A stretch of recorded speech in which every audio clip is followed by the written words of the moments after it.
Hello again, Tier 1 Games fans. So we're back to take a look at the second half, or the light side half, of the Allies of Necessity pack for Star Wars the card game. This is again the first pack in the Alliances cycle, and again the focus of this cycle is basically going to be a greater focus on playing two faction decks. So we're going to take a look at the identities first. So just like with the dark side, we get new identities, not new factions, but new identities for all three light side factions, and then a couple of sets. So taking a look at Jedi first, just because Jedi does not get any new objective sets here. So we have a 2-resource one, which again Jedi can be starved for resources sometimes, so that's good. It's called No Questions Asked. Your objective deck must have exactly 5 Jedi, and exactly 5 spies and smugglers, or smugglers and spies, and or neutral objectives. So pretty neat. There's a couple of builds out there that you could definitely try with that, but again, that 2 resources is going to be, I think, a pretty good push for Jedi. And then we have Guardians of Justice. Oh, I should mention before I pitch that off.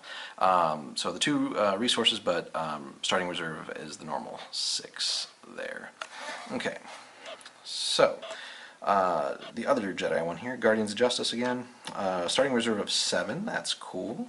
And again, here this is going to be a bigger deck, 6 Jedi and exactly 6 Rebel and or neutral objectives. So that one seems to be a pretty straightforward pairing there. Of course, there's a lot of interesting tricks that you could pull with that, so that'll be interesting to contemplate once we get some more packs as well in this cycle.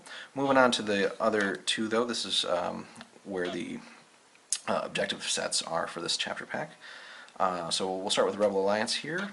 This one's Fighters for Freedom, 1 resource, reserve of 6, and here they are asking you to basically combine Rebels, 5 Rebels with 5 Jedi and or neutrals, and again, similar to many of the other identities from this pack, after you refresh you can take a focus token from a unit you control, so that's going to be pretty good. And the other one here, giving Rebel Alliance a 2-resource identity called Information Network. And here we're pairing Rebel Alliance and Smugglers, which again is a pretty easy pairing for the most part, depending on what you're trying to build. Reserve of 6. So any kind of extra resources I feel on the light side is going to be a good thing, just to keep up with the sheer amount of extra resources that Navy especially, but even Sith and Scum can even produce at times. So it's good to see light side getting some of that as well. Then last but not least here, Smugglers and Spies, 1 resource, reserve of 7, Mercenary Contacts, and here this is going to be the 12 objective deck again, so 6 Smugglers and exactly 6 Alliance and or neutral objectives. Okay, straightforward. And then, yep, Desperate Allies, so 1 resource, reserve of 6, and here we're doing 5 Smugglers with 5 Jedi and or neutral objectives, and again, after you refresh, remove 1 focus token from a target unit you control. So again, a lot of similarities there, so good stuff overall. And then let's take a look at our 1 Smuggler set that we get, again 2 copies. And again, a lot of this pack is definitely drawing inspiration from Rogue One, so another Scarif location, Spirit of Rebellion, the 5 damage capacity is normal, and some cool U-wings in the artwork there. 1 resource. When this objective has 2 or fewer damage on it, it gains. Reaction. After you play a non-smuggler unit, your opponent chooses and discards a card from his hand. Limit once per turn, so that's actually pretty neat. Once per turn, so again, you could do it on their turn as well. If you can somehow find a way to cheat in a unit on their turn. Alright, then let's take a look at the objective set. Very, very cool. So we got Krennic on the other side, and of course it's fitting then that we get Jyn Erso, who was previewed a while back on Fantasy Flight's site. So a little expensive, 4 resources, 3 force pips though, very good. Loaded with combat icons, so we got a black blaster, 2 black blasts, and an edge-enabled blaster, so Jyn can definitely do some work.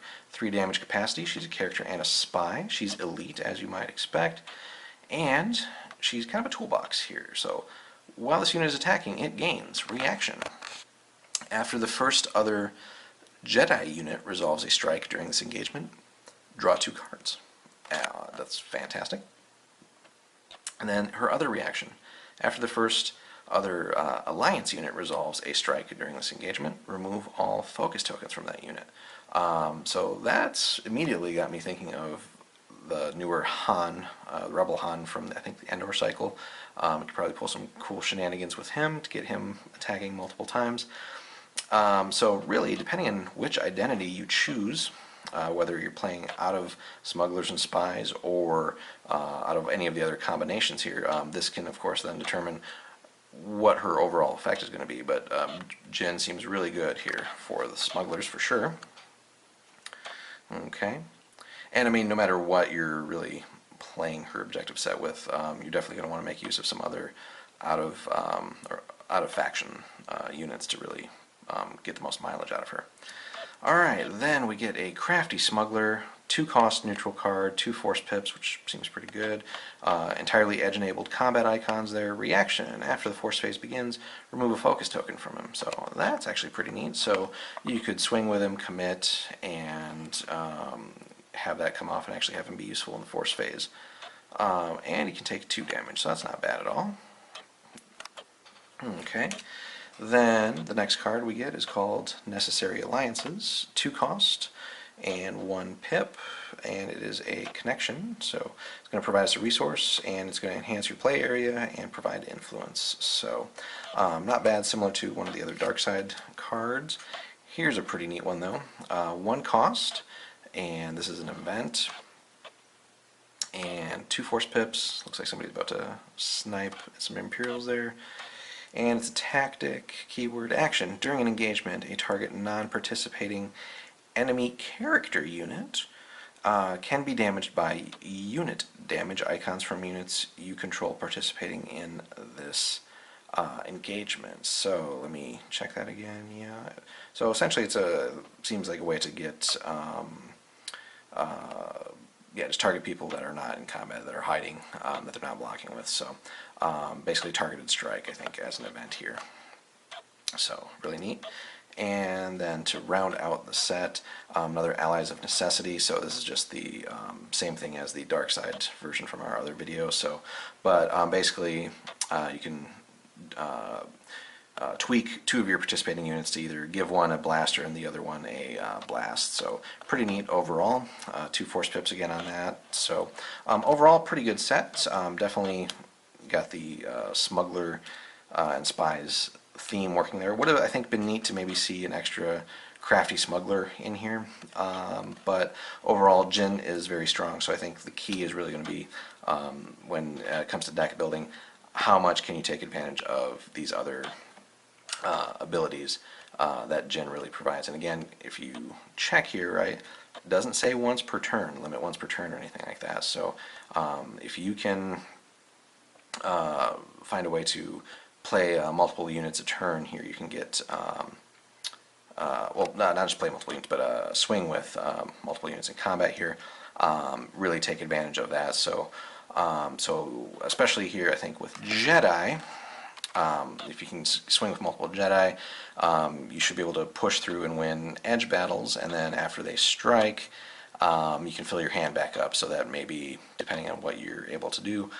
you might have some blockers with a full grip on your opponent's turn, which could be pretty nasty to deal with. And again, Jyn certainly could be committed to the Force phase as well, to help maybe take some pressure off of some of the Jedi as well, so that they don't get overloaded with focus tokens potentially. So really good set. Alright, let's move on to the Rebels then. Let's see what they get. Oops. Alright, so, and this one pairs really nicely with Jyn as well. So pushing back the Empire, Yavin 4 location, 1 resource, 5 damage as normal. Reaction, after you play a Alliance card, so any card, reduce the cost of the next non-Rebels Rebel Alliance card you play this phase by 1. So this obviously could go really neat with Jedi and or Smugglers. So thinking here, so maybe lower the cost on some Jedi, named Jedi, but other neat things too with Smugglers. I think this might thematically go a little bit more with the smugglers.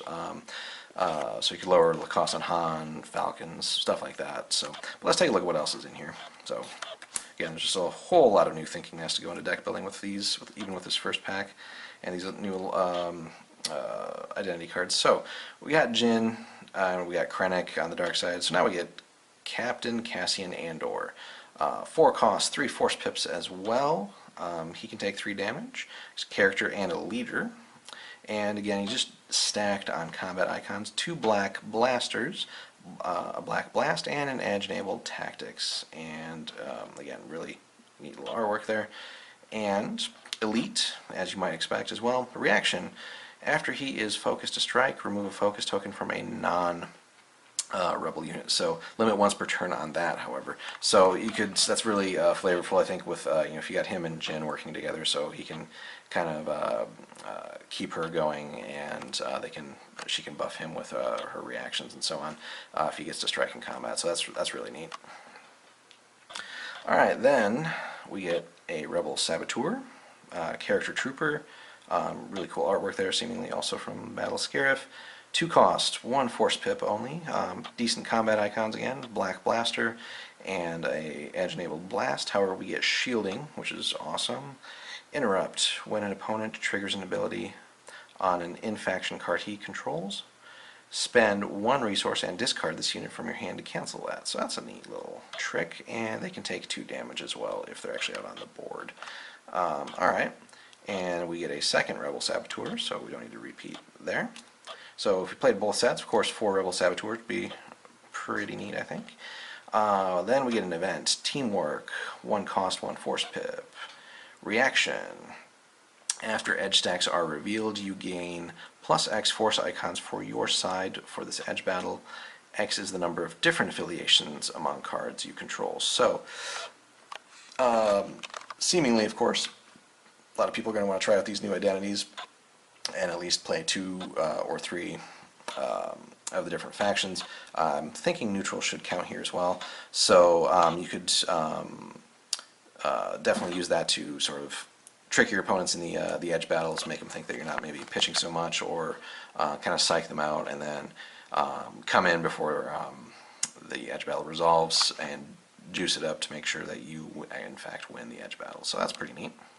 Very rebel-like card. And then we get a Allies of Necessity, which again we've already talked about in the other sets, so we don't need to repeat here. But again, another neat little trick to sort of adjust your troops who might not be as strong one-on-one compared to the Imperial counterparts to make them more effective for any given situation. So, Rebels and Smugglers got some really good stuff here. Again, maybe not sheer power level right now and synergy of some of the trooper stuff, I think, in the Imperial Navy set, but that's not what these guys do. So I think really there's going to be some neat tricks available when you start building these 2 faction decks here, or even if you don't, use the new identities and find other ways that maybe make 2 or 3 factions work. So there's going to be a lot of neat tricks, and Rebels and Smugglers bring their own strengths, which will hopefully let them keep up with the dark side in the matchups. So I hope you guys enjoyed this video. Again, I think overall, considering this is the first pack out of this new cycle, I think they hit it out of the park with this. We get really neat new identities for both sides, and really strong objective sets overall, again, on both sides. So we didn't see Jedi, and we did not see Scum and Villainy, as you might expect, maybe, since this is focusing on Rogue One stuff right here. But I'm sure they'll pop up in maybe the next pack in cycle. So yeah, overall, very good. Definitely worth adding to your collection, and again, this will really, I think, stimulate some new deck building on both sides for the game. So again, hope you guys enjoyed this, and if you could hit me with a subscription, maybe a like, that'd be great, and be on the lookout for some more videos. We'll hopefully start doing some in-game videos, try and get you guys some sort of videos of matches in progress here, so hopefully we'll do some brewing, get some new decks built, and we'll post those videos too. So, alright, thanks for watching.